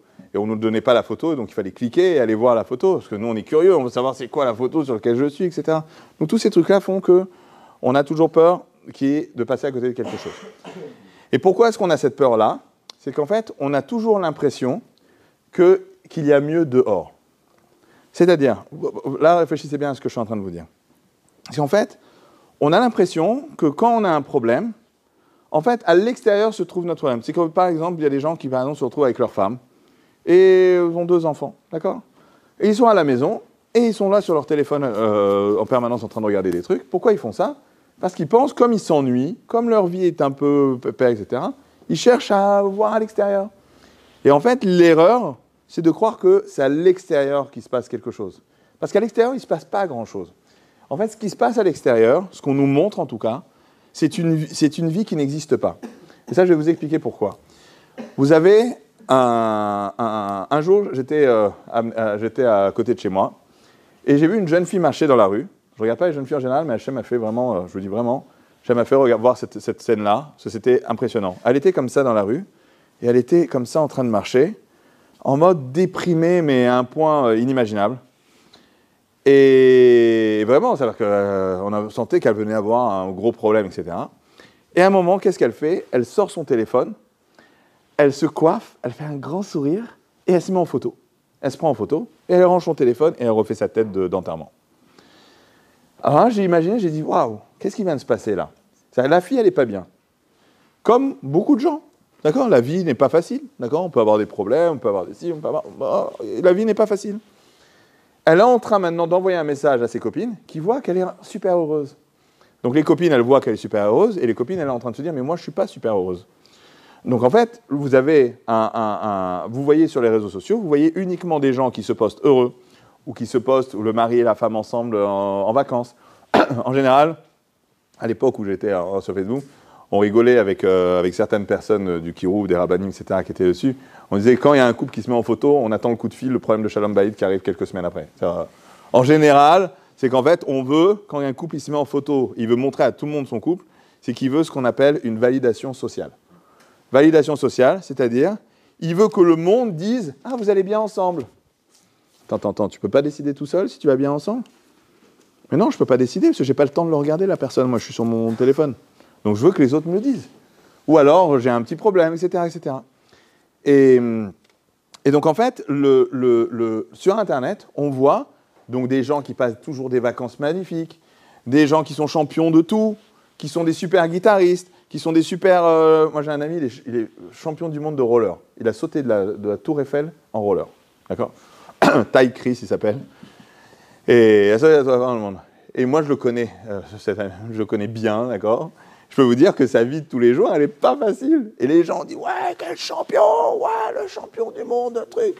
Pourquoi? Parce qu'on est dans un monde où tout le monde est champion, tout le monde est fort, tout le monde sourit, voilà, tout le monde a l'air beau et tout. Alors qu'en fait, ce n'est pas ça la vraie réalité. Donc en fait, on se retrouve dans un monde où on voit des gens qui ont tous l'air heureux. on lit l'actualité business, d'accord? On lit l'actualité des startups. On a l'impression que tout le monde est riche, que toutes les startups cartonnent, que toutes les startups lèvent des fonds, que tous les entrepreneurs sont heureux et qui vivent les trucs. Moi, je vous dis, j'étais actionnaire de centaines de boîtes, et je suis encore associé de plusieurs. D'accord? La vie d'entrepreneur, c'est une des vies les plus difficiles qui existent au monde. C'est les gens pleurent. Et les entrepreneurs qui sont venus en pleurant. Il y en a un qui est venu un jour, il me dit, je viens te voir en Israël, il faut que je te voie. Il arrive avec des lunettes noires. Il enlève ses lunettes. Il était les yeux rouges avec des pleurs, des larmes qui étaient comme ça. Ils avaient des sous. Alors que la boîte, alors il était une star, lui, en France. On le voyait dans les journaux, on voyait dans les trucs, etc. Non, il avait des problèmes avec ses associés, il avait des problèmes avec ses employés, des problèmes avec sa femme, des problèmes avec trucs. Il s'était endetté à titre personnel, il ne peut pas rendre sa dette. Il y a plein de trucs. Mais dans la presse, tout le monde est riche, tout le monde cartonne, tout le monde est Mark Zuckerberg, etc., etc. Et même Mark Zuckerberg, on croit qu'il va bien, etc. Je peux vous dire qu'il a plein de problèmes. Et donc, en fait, le fait de voir un monde où tout le monde a l'air de réussir, ben, on n'est donc pas satisfait, nous. Puisqu'on voit ça, et on voit notre vie. On dit, non, mince, j'ai pas réussi à faire une boîte comme ça, et j'ai pas réussi à devenir riche comme lui, et j'ai pas réussi à devenir une star, un guitariste comme l'autre, etc. Un jour, j'ai donné une conférence qui ressemble à Tel Aviv, à des musiciens. Ils m'ont dit, tu sais, quand on était musiciens avant, qui est YouTube et tout, on était heureux, on était bien, on jouait, c'était notre hobby, etc. Aujourd'hui, on n'arrive plus à vivre sans aller voir le nombre de vues qu'on a en permanence sur YouTube. On passe notre temps à aller voir si notre copain a eu plus que nous, si on a des trucs, etc., etc. On n'arrive plus à être heureux, on n'arrive plus à rien faire. Pourquoi? Parce qu'il y a ce sentiment de compétition et ce sentiment que tout le monde est une star, etc. Mais quand on connaît les gens vraiment, moi je vous dis, le fait d'être le rabbin de la high-tech, un peu comme ça qu'on m'a appelé, le rabbin de la high-tech, c'est que les non-juifs, les chrétiens, les trucs, etc., ils viennent se confier à moi. Et je vous dis, les gens ont des problèmes qu'on ne peut même pas imaginer. D'ailleurs, les rabbinim sont bien placés pour connaître, pour voir les problèmes qu'ont les gens. C'est sans fin, les problèmes. Et ce monde-là, on voit donc quelque chose qui n'existe pas. L'autre chose qu'on nous fait croire, c'est que le monde va vite. On nous fait croire que le monde va vite, et donc il faut être au courant des choses très vite. Un jour, j'ai donné cette conférence à un groupe de jeunes, et il y a une jeune fille qui me dit « Monsieur, mais regardez, je cherche du travail. Si j'envoie un message, et qu'on me répond, et je ne suis pas devant mon ordinateur à ce moment-là, ou je ne suis pas devant mon smartphone. On va pouvoir donner mon emploi à quelqu'un d'autre. » Et là, je lui ai expliqué. Alors ça, c'est penser que les entreprises vont vite. Les entreprises ne vont pas vite. Elles mettent du temps à recruter, elles mettent du temps à sélectionner. Elles sont très contentes quand tu ne réponds pas aux mails tout de suite. Ça veut dire que tu n'es pas un blaireau qui attend devant son écran, etc., etc. Il y a le temps. Les choses se passent, prennent du temps. Et vous prenez l'actualité d'aujourd'hui et vous prenez l'actualité d'il y a un mois, en Israël en tout cas, il n'y a aucune différence. Il ne s'est rien passé. On cherche toujours les otages. Il y a toujours, malheureusement, des soldats qui sont tués. Il y a toujours la guerre. Il y a toujours si. On dit encore, mais vous voyez, c'est les mêmes titres. Les titres, c'est on essaye de faire un arrangement avec le Hamas. On essaie de faire ça. Mais qu'est-ce que tu as besoin de me dire? C'est toujours la même chose. C'est toujours la même chose. Il ne se passe rien. Et donc, mais ces réseaux sociaux, les médias, etc., veulent nous faire croire qu'il y a toujours quelque chose qui se passe. Toujours, qu'il soit toujours urgent, etc. Combien de temps vous me donnez encore? Ah, pas de montre? Ok.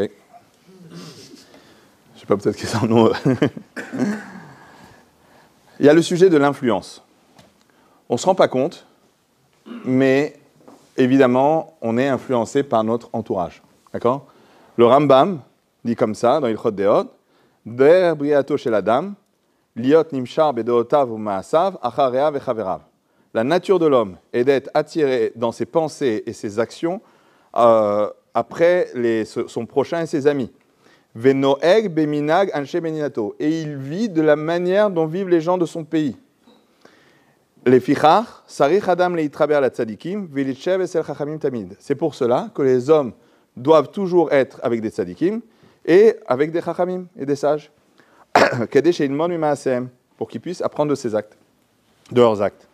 Veitrachek minareshaim aolchim bachosher, kadesh elo ilmon mimaasem, et s'éloigner des méchants, des mauvais, qui vont dans l'obscurité. Alors, après le Rambam, il continue, il dit si il y a une ville où il n'y a pas de tzadikim, on doit aller dans une autre ville où il y a des tzadikim, et si on n'a aucune, il vaut mieux vivre seul. D'accord? Ça veut dire mieux vaut être seul que mal accompagné. D'accord? Ça veut dire quoi? Ça veut dire qu'en fait, on vit, on parle, on s'habille, on réagit en fonction des gens que l'on côtoie. D'accord? En fonction des gens que l'on côtoie. Donc là, maintenant, Baruch Hashem, vous êtes à la yeshiva là, vous êtes en train de vous passer des idées, passer des manières de vivre, passer des manières de rire. Moi, j'ai des amis, j'ai 3 copains, ils rient de la même manière, le même rire. Ils étaient en classe depuis petit ensemble, de la même manière. Bon, c'est un exemple, mais vous êtes ensemble. Maintenant, si on est connecté aux réseaux sociaux, avec qui on vit du matin au soir? On vit avec Mahmoud de Barbès, avec le Chinois qui est en train de mettre ses couches pendant de jouer à son jeu vidéo, et avec l'Indien, avec ci, avec ça, avec tout le monde entier. Avec le monde entier. C'est-à-dire qu'en fait, on est en train de vivre avec la poubelle du monde. On vit avec tout ça. Et on croit qu'on ne va pas être influencé par ça. On croit que nous, non. Alors, il y a plein de gens qui disent, ouais, moi, je suis sur Internet, je fais du kirouv. D'accord? Il y a beaucoup de gens qui font ça, d'accord? Il y a certains rabbinim, ils sont sur Instagram, ils sont sur trucs, etc. Je ne juge pas. D'accord? Moi, pardon. Ça veut dire, ils vont essayer, kirouv, c'est le fait d'aller attirer les gens au judaïsme. D'accord?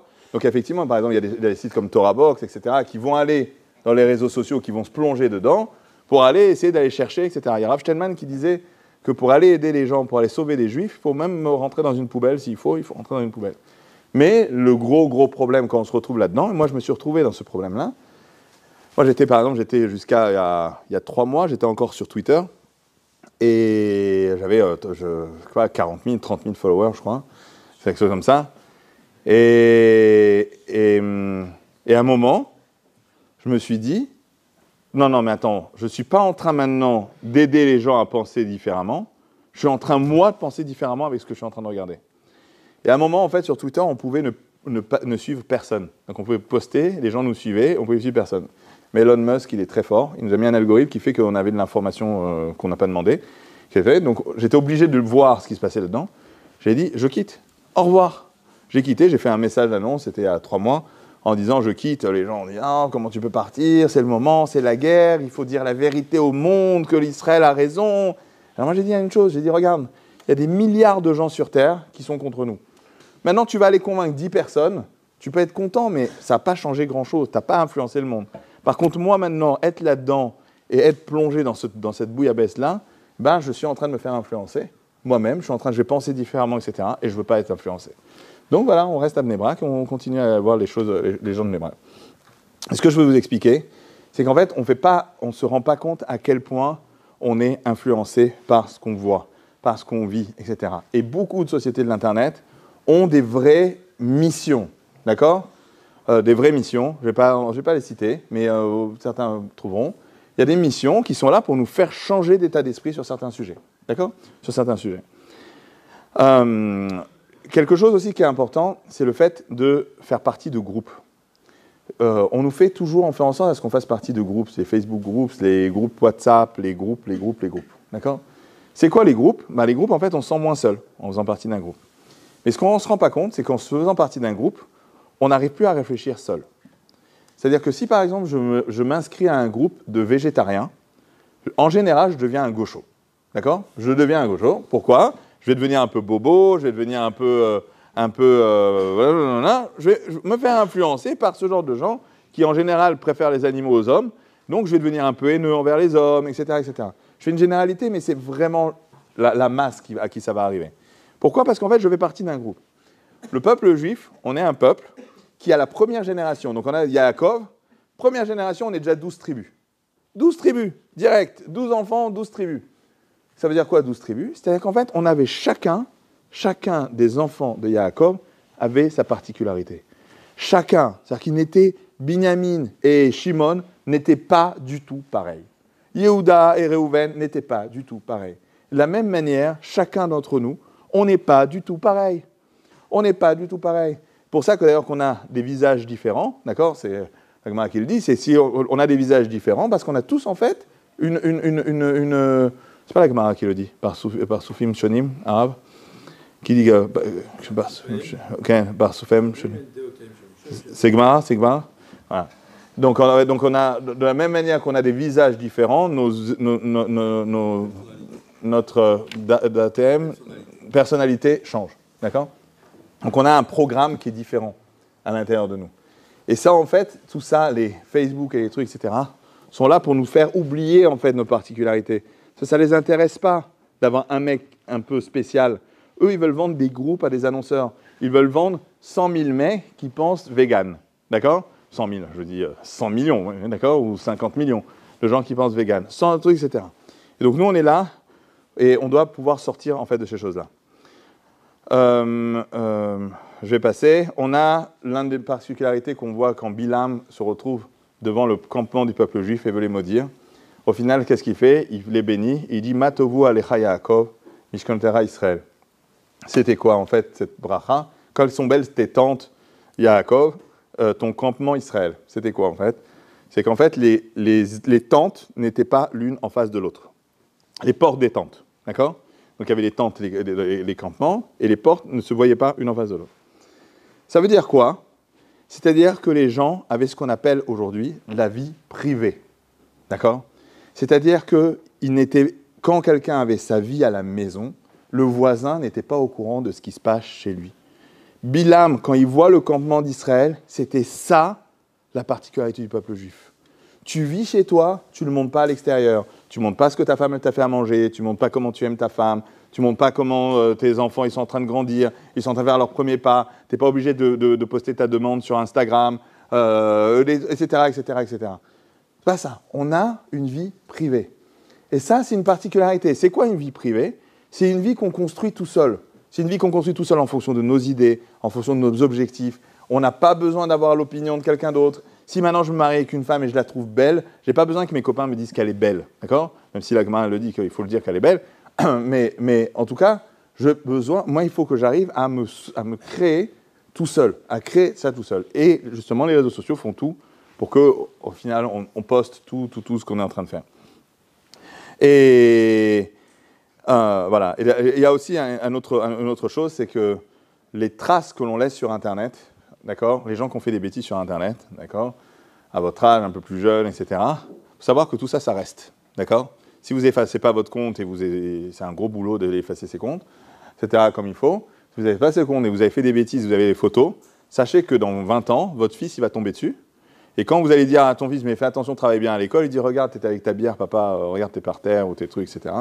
Moi, j'ai donné ce cours au séminaire, je crois que c'était La Source, à Jérusalem. Et il y a une jeune fille qui est venue et qui m'a dit, regardez, j'ai fait tchouva. Et avant de faire tchouva, j'étais pas super sur Internet et j'ai perdu mon mot de passe Instagram. C'est la catastrophe, je suis en train de rater tous mes shiduchim, mes photos, il suffit de taper mon nom, on voit ma photo, etc., etc. Aidez-moi.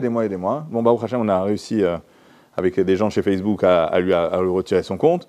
Ils sont tous partis chez Facebook, ces gens-là. Mais en tout cas, c'était vraiment quelque chose qui reste, d'accord? Donc, il faut faire très, très attention à ce qu'on fait, etc. Parce que, voilà, nos enfants, dans 20 ans, dans 15 ans, dans 30 ans, ils vont voir ça et on va avoir un peu de mal à justifier sur la manière dont on a vécu. Donc, tout ce qu'on a posté, etc., etc. Donc, voilà. Après, bon, il y a plein d'autres choses, mais pour finir, on est donc, en fait, face à une machine, d'accord, qui est une machine qui est faite pour nous voler notre vie, d'accord? C'est-à-dire que, d'ailleurs, l'objectif de Facebook, sur quoi ils investissent énormément, c'est les lunettes 3D, les MetaQuest, d'accord? Vous avez entendu parler. Le but, c'est qu'en fait, on ne soit plus en train de faire scroller, on ait des lunettes, et qu'on soit en permanence en train de parler avec plein de gens dans le monde entier, etc. Et là, vous avez de la pub là, etc. C'est quoi? C'est qu'en fait, donc, ces objectifs de ces gens-là, c'est d'arriver à faire en sorte à ce qu'on soit toujours dans leur écosystème. Et ça, en fait, donc ça fait que, justement, on est juste en train d'enlever notre âme. C'est-à-dire, on est juste en train de faire en sorte à ce que l'on soit plus sans aucun vrai projet de vie, sans aucune vraie énergie, sans aucune opinion vraiment personnelle, etc. Et voilà. Donc, bon, j'ai plusieurs autres sujets dont je peux vous parler. Le sujet du lachon hara, on ne se rend pas compte quand on poste des choses qu'on peut dire du lachon hara. Le fait de voler quand on travaille dans une société, on est payé à l'heure et qu'on passe la moitié du temps sur son WhatsApp à envoyer des messages personnels, etc. Ça s'appelle du vol, clair et net. D'accord? Et là, je ne vous ai même pas parlé des mauvais contenus qui sont sur Internet, parce que ça, voilà, c'est déjà quelque chose de grand. Donc en fait, maintenant, les gens qui vont dire, bah attends, donc c'est quoi la conclusion? La conclusion, c'est si possible, sortir du maximum de services qu'on peut avoir sur Internet. C'est-à-dire utiliser uniquement les services qui sont indispensables. Ça peut être le mail, ça peut être Wikipédia, ça peut être quelques petits services simples. Les réseaux sociaux, absolument pas. Aucun réseau social n'est bon. Aucun réseau social, même LinkedIn aujourd'hui, c'est devenu une vraie machine à... Moi, j'ai un statut sur LinkedIn, je suis influenceur. Influenceur, c'est quand on m'a donné un tampon sur LinkedIn. Et genre, je poste quelque chose, je suis en première page. D'accord? Tout le monde me voit, j'ai genre 1000, 10 000, 50 000, 60 000 vues de chaque chose que je passe. Mais à l'époque, quand on avait ça, quand ça avait commencé, LinkedIn était un réseau professionnel. Aujourd'hui, c'est plus ça. Les gens se posent des choses, posent des trucs personnels, etc., etc. Pareil, donc là, j'utilise même plus, justement pour ces mêmes raisons. Donc en fait, voilà, essayer de sortir le maximum des réseaux sociaux. Si on peut ne pas avoir de téléphone avec Internet, c'est le mieux. Si on a besoin obligatoirement d'Internet, ne pas l'avoir sur son téléphone, mais l'avoir sur son ordinateur, d'avoir un Mac, un truc, etc. Filtré, avec un vrai filtre, d'accord? Pas un truc le plus basique, parce que ça ne protège pas. Ici, au Hachem, en Israël, il y a des filtres qui sont très très forts. Il y a des gens comme Netfree ou des choses comme ça, qui permettent vraiment de ne pas voir de choses mauvaises. Mais ça peut rester addictif si on continue à avoir des sites d'actualité ou des choses, etc. L'addiction n'est pas baissée. Et voilà. Et WhatsApp, moi j'ai quitté WhatsApp il y a 8 ans. Parce que pareil, c'est quelque chose qui te dérange. D'accord? En fait, moi je ne veux pas être interrompu à n'importe quel moment. D'accord?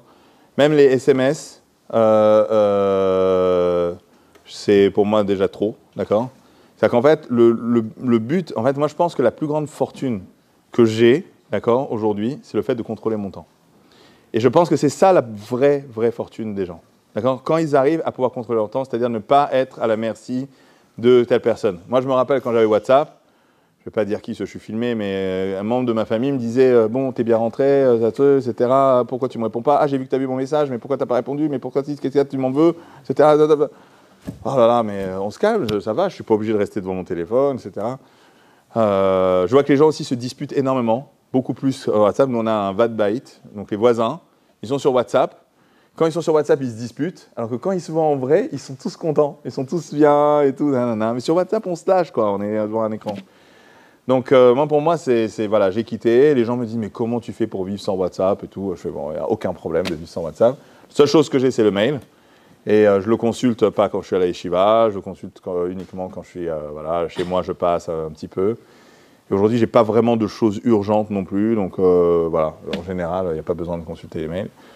Voilà, c'est ce genre de choses. Juste une petite question. Vous avez dit que la richesse, elle sert à rien. Et par exemple, quelqu'un qui est riche, il est plus apte à faire du chesed. Et même au-delà de ça, aujourd'hui, je vous apprends si je vous dis que les gens les plus riches, c'est eux qui ont le pouvoir dans le monde. Aujourd'hui, les plus riches, ce n'est pas forcément des religieux, tout ça. Mm-hmm. Et si, par exemple, il y avait des religieux qui seraient les plus riches du monde, ça améliorerait beaucoup de choses. Par exemple, même, qu'est-ce que je prends par exemple au niveau du pouvoir, c'est par exemple l'État d'Israël, même par exemple donner à Israël pour l'armée, etc. Vous en pensez quoi?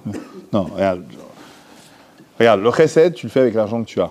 D'accord? Donc en fait, tu n'as pas besoin d'être riche pour faire du chesed. Quelqu'un qui gagne 20 000 shekels ou 10 000 shekels, s'il donne son maaser, il a fait ce qu'il avait à faire, il a fait son chesed. Celui qui a des milliards, je peux te dire, les gens autour de moi qui ont des milliards, ils ne donnent pas beaucoup d'argent. D'accord? Surtout en Europe. Aux États-Unis, ils donnent. D'accord? Ils donnent, c'est leur kiff, ils donnent. Mais les riches ne donnent pas autant qu'on peut l'imaginer. Maintenant, je dis, tu ne peux pas en fait avoir un objectif de dire je vais devenir riche pour faire du chesed. D'accord? Parce que le chesed, tu peux le faire sans argent. Tu vas maintenant à l'hôpital, tu vas à Maïné au choix, tu vas voir des vieux, tu vas aller passer un peu de temps avec eux, tu vas discuter avec eux, avec ton sourire, tu as l'air très souriant, d'accord? Tu veux aller leur faire du chesed plus que si tu fais un don de 50 000 shekels à Ezer Mitzion. D'accord?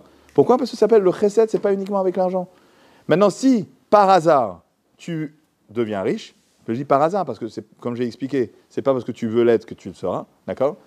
Si par hasard, tu deviens riche, à ce moment-là, tu pourras te poser des questions avec cet argent, etc. Mais tout le monde va te sauter dessus, etc. Et tu verras que même quand il sera riche, tu ne pourras pas donner à tout le monde, d'accord? Ah, vous êtes bien placé, Arabe Samuel. Les gens disent on a déjà donné, n'est-ce pas? Donc voilà. Mais ce que je veux te dire, c'est que tu vois, c'est pas riche, c'est pas mal. Mais riche, ça peut pas être un objectif parce que c'est pas toi qui le décide. Il y a la Gemara qui dit qu'avant la naissance, on amène le fœtus devant Dieu et on lui pose 3 questions. On lui demande est-ce qu'il va être riche ou pauvre, est-ce qu'il va être intelligent ou bête, est-ce qu'il va être fort ou faible. D'accord? Et on dit pourquoi on ne demande pas tzadik ou racha? Kol bidei shamaim, chutz mirat shamaim. Ça, c'est quelque chose qui n'est pas fixé. Mais la fortune, elle est fixée. Et d'ailleurs, il faut voir, hein, la question est-ce qu'on est riche ou pauvre et intelligent ou bête sont 2 questions différentes. C'est-à-dire qu'en fait, on peut être bête et riche et intelligent et pauvre. D'accord? C'est important de se rendre compte de comment les questions sont faites. Mais ce que je veux dire, c'est que c'est un coup de chance. D'accord? C'est un coup de chance. Un coup de chance ou de malchance, d'ailleurs. On dit que la plus grande épreuve, c'est la richesse. C'est une des plus grandes épreuves. Une question, nous, on est dans l'âge où on va faire peut-être des études, etc. J'ai dit que c'est pas bien d'avoir Internet. On aimerait bien ne pas avoir, mais par exemple, je dirais un exemple concret. On sait des personnes qui sont en médecine, première année, il y a des groupes, vous voyez, sur Messenger, Facebook, etc. Il y a des groupes de la fac où on a toutes les activités. On a besoin d'être au courant des choses. Imaginons l'examen, il est déplacé au lendemain, on va venir, il y aura... Si tu n'as pas le choix, tu n'as pas le choix. Mais ça juste dans quel état d'esprit tu dois être vis-à-vis de ça. Ça, je fais attention à ne pas tomber dans le piège, de t'inscrire aussi au groupe des fans de science-fiction, et au groupe de je sais pas quoi, et au groupe de je sais pas quoi. Et à la fin, tu te retrouves avec ton truc qui t'intéresse, qui représente 2% de ton temps. Tu vois ce que je veux dire? Moi, je suis là pour vous avertir des problèmes, d'accord? Après, tu le fais en fonction de ce que tu as besoin de faire. Donc, je dis pas, il n'y a pas Internet. Moi, j'ai Internet. J'ai Internet à la maison, pas à la maison, mais dans mon bureau, collé à la maison. J'ai Netflix, je consulte mes mails, etc. Quand je suis à l'Yeshiva, je ne consulte pas. Et je n'ai pas de WhatsApp, je n'ai pas de groupe, je n'ai pas de site, etc. Je vite le maximum de newsletters, etc.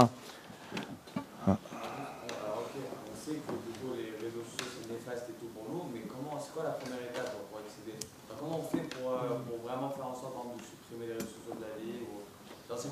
Ouais. à faire? Regarde, c'est pas une première étape, c'est la première et la dernière, c'est de l'effacer complètement. De dire et d'annoncer publiquement au revoir. De le dire, d'accord? Je l'ai fait quand je suis quitté Facebook, je l'ai fait quand j'ai quitté Twitter. Parce qu'après, tu as l'air bête quand tu reviens. Tu dis voilà, j'ai fait un constat, je sais pas bien ce qui se fait. Et tu vas voir comment les gens vont tout te dire oui, on sait que c'est toi qui as raison, nous aussi on veut, etc. Non, en 2012, je vous dis, en 2012, c'était moins machiavélique qu'aujourd'hui, hein. Mais c'était déjà problématique. Les gens me disaient, on sait que c'est toi qui as raison, un jour on fera pareil, mais on n'y arrive pas, on n'y arrive pas, on n'y arrive pas.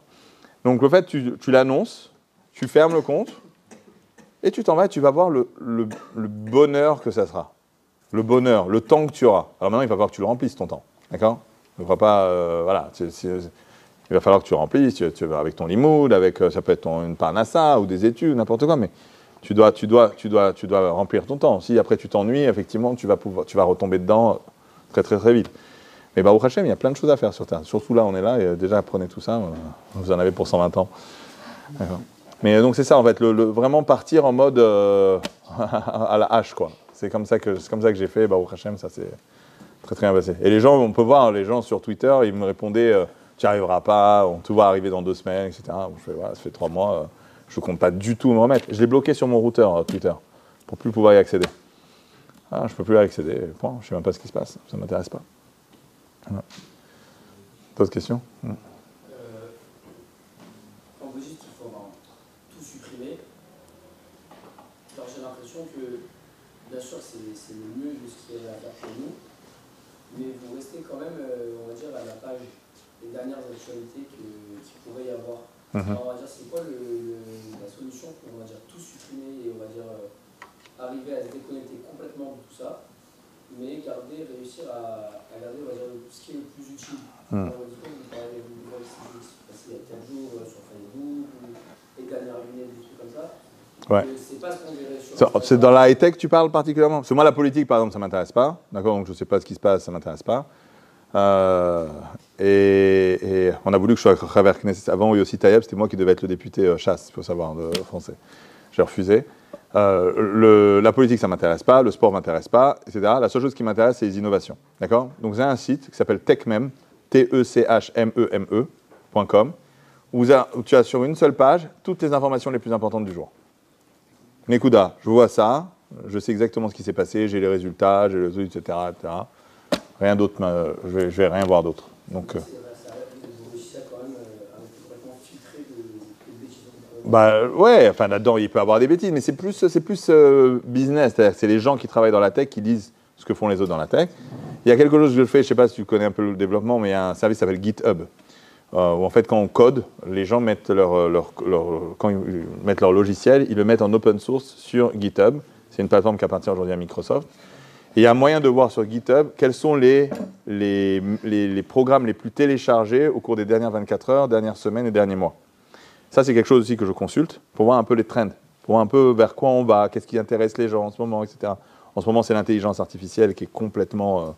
voilà, tout le monde parle que de ça et c'est en train de faire beaucoup de choses. Et moi, j'ai besoin de prendre le recul et de voir effectivement qu'est-ce qui peut être bien, pas bien en intelligence artificielle, en quoi ça va pouvoir améliorer notre vie, pas améliorer notre vie, etc., etc. Donc voilà, c'est comme ça que je fais les choses. Mais ça me prend 5 minutes par jour, quoi.